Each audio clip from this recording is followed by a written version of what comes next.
ഓം ശ്രീനാരായണ പരമഗുരവേ നമഃ. പ്രപഞ്ചനിർമ്മിതിയിൽ പരമാത്മാവ് സൃഷ്ടിച്ച എണ്ണിയാൽ തീരാത്ത അനേകായിരം രചനകളാണുള്ളത്. അതിൽ പരമാത്മോർജത്താൽ ചലനശക്തി നേടി ഗതി നിയന്ത്രിക്കുന്ന ചരങ്ങളും അചരങ്ങളുമുണ്ട്. ഇവയൊക്കെയും പ്രപഞ്ചപ്രവാഹത്തിന്റെ മുന്നോട്ടുള്ള ഗതിയുടെ ചലനത്തിന്റെ പ്രവാഹത്തിൽ വിധേയമായവയുമാണ്.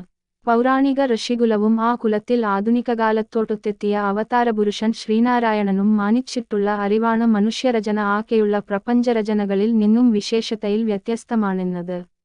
കാരണം അതിസൂക്ഷ്മമായ തജ്ജ്യോതി സ്വരൂപമായ പരമാത്മാവ് സ്വരൂപത്തിൽ സൂക്ഷ്മമായി നിലനിൽക്കുന്നു.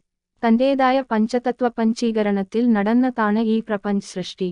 അതിൽ തന്റെ സ്വരൂപം തന്നെ പകർന്നു നൽകിയ രചനാവിശേഷമായ തജ്ജ്യോതി ആത്മാക്കളെപ്പോലെ തന്റേതായ ഒരു പ്രത്യേക സ്ഥൗലശരീരത്തിൽ ഒരിക്കലും പരമാത്മാവ് ജന്മമെടുക്കുന്നില്ല. ആയതിനാൽ സ്ഥൗലശരീരത്തിലൂടെ സ്ഥൗലലോക സംരക്ഷണത്തിനായി ശരീരം സൃഷ്ടിച്ച് അതിൽ ആത്മപ്രവേശനം എന്ന സൃഷ്ടിരൂപീകരണം നടത്തി വിവേകബുദ്ധി നൽകിയ മനുഷ്യ സൃഷ്ടി നടത്തി.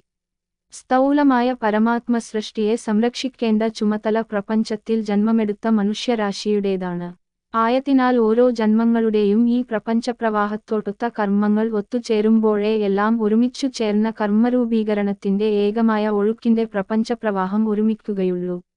ഈശ്വരനിശ്ചിതമായി ഈശ്വരനാൽ സംരക്ഷിക്കുന്ന ഈ സ്ഥൗല പ്രപഞ്ചത്തെ നിയന്ത്രിക്കാൻ കഴിവുള്ള സൃഷ്ടിയാണ് നമ്മളിൽ അടങ്ങിയിട്ടുള്ള വിശേഷ ശക്തിയായ ആത്മശക്തി എന്ന വിവേകം നമ്മിൽ ഉണർത്തിയെടുക്കുക.